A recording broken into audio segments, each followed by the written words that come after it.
My name is Aaron Lawrence, and my ethical case study I decided to go with is the NCAA paying student athletes. So, a little background information here is that the NCAA was established in 1910 under President Roosevelt. The reason it was established is that he believed that there should be type of governing system for college athletics. Um, some other issues that have happened in the past for the NCAA is that they were accused of violating antitrust law, and the one of the ways they got past it is by stating that they were for higher education and athletics. They kind of bridged those two gaps. Um, Another reason how they got past the violation of antitrust law was that they really uh, took advantage of the word amateurism. Uh, they really stated that amateurism was beneficial to both the college athletes and and fans of the game, and it really provided pro competitiveness.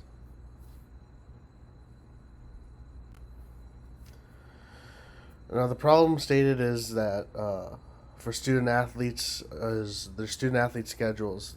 Student athletes have a very rigorous schedule between classes and practice.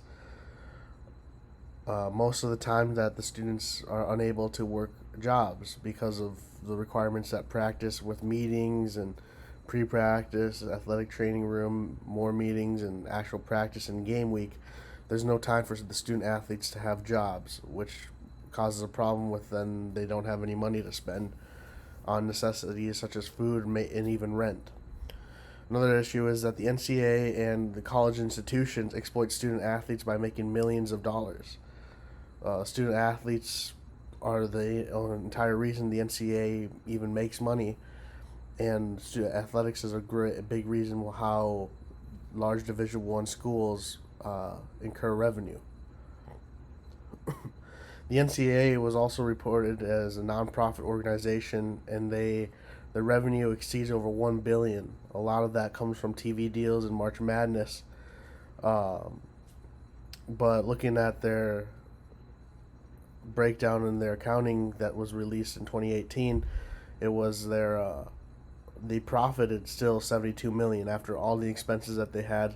So the question kind of remains is how does a nonprofit organization still profit 72 million dollars? So the two questions I had today were does the NCAA violate antitrust laws, and do athletes benefit from amateurism? Now, there's a case, Ohio versus American Express, where American Express was accused of violating antitrust laws, but they stated that they were in a two sided market that benefited both the consumers and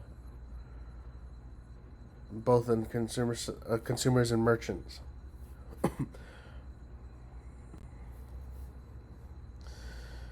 Now, in the recent within the last year, the NCAA had a ruling that athletes can now receive compensation for their name, image, and likeness. Now, before this, you could have athletes go and do an endorsement, but they weren't allowed to make any money. And the problem was that because of this large, even the NCAA can profit all of that money by using, an example of this last year, Joe Burrow, who was a Heisman winner and national champion. The NCAA could utilize him on posters and everything like that, and he got absolutely nothing from that. So now they're still tweaking the rules and all that, but they should be able to do this by 2021. Now the problem that this brings is that this isn't fair to all athletes. If you look at who is always in the limelight here, it's if from a football perspective, I'll use an example is quarterbacks are always going to get the limelight, running backs might, but you're not going to see an offensive lineman who is just as good get any statistics because there's not really many statistics to take as an offensive lineman. So one of that problem poses is that it's not going to be fair for all athletes, especially if you want to look from sport to sport. You're going to see football and basketball make a lot more money than women's rowing, women's golf, and probably even volleyball.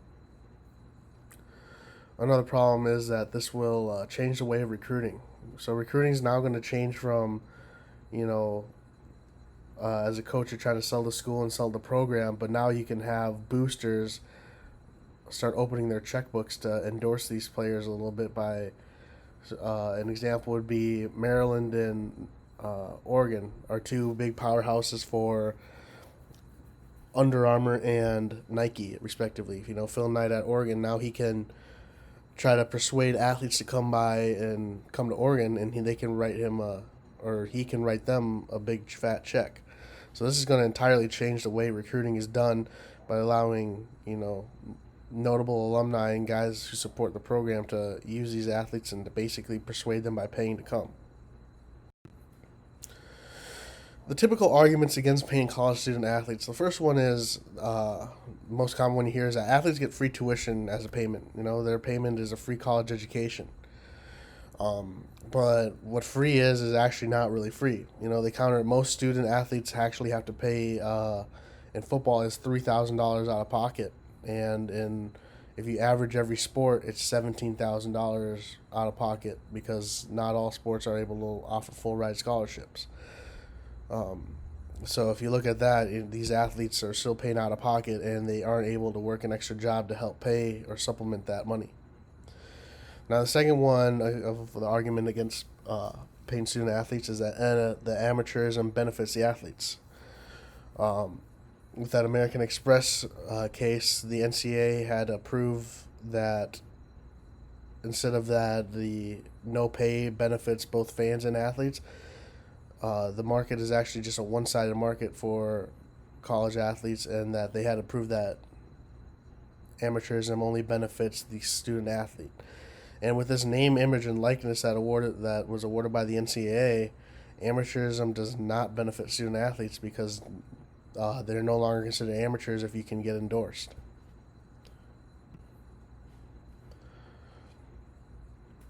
Now, my proposed solution is to pay student athletes a stipend amount of money.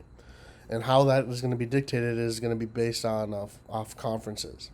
The conferences are going to dictate how much an institution can pay.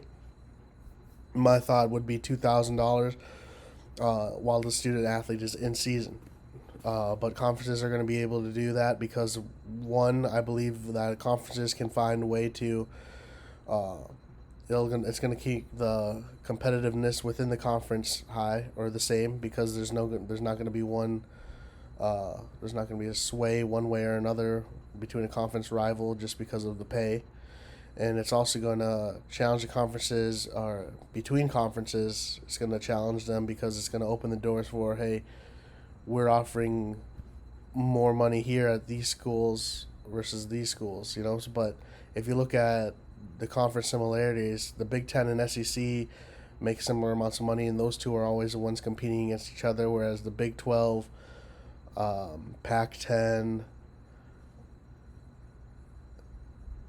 are the ones that, you know, traditionally in the Big Ten and ACC are making similar amounts of money, and you know, they're going to keep their competitiveness similar. Now the question is, who's going to pay for this amount of money, or who's going to pay the athletes? Is my proposed solution was that the individual institutions that are able to pay will pay the athletes the full amount. You know, you got your big SEC schools, your Big Ten schools, you know, all those big schools that make millions of dollars off of student athletes' revenue are able to pay that. Now, there's going to be some smaller schools that can't, obviously. You know, you got those small FCS schools such as, you know, South Dakota State. They probably are not able to pay. And where that comes in is the NCAA is able to step in and use that $72 million surplus that they create as a non-profit organization and pay for a stipend of those student athletes. So my overall conclusion about this ethical issue is that you know, student athletes generate the NCAA more than $1 billion in revenue every year. Student athletes do not benefit from amateurism. That was shown in that the fact that the NCAA allowed them to use their name, image, and likeness to make money. And the biggest problem was that student athletes aren't able to work and need a source of income since free tuition is not truly free for them. They need money to work, or they need time to work, and they aren't able to have any time because of the requirements of school and that of their athletic participation. The NCAA's new rule of that name, image, and likeness has some flaws to it that need to be addressed, and I believe that the paying a stipend and removing that NIL rule will help with recruiting and will be more fair to all athletes of every sport and of all positions. And here's just a reference slide.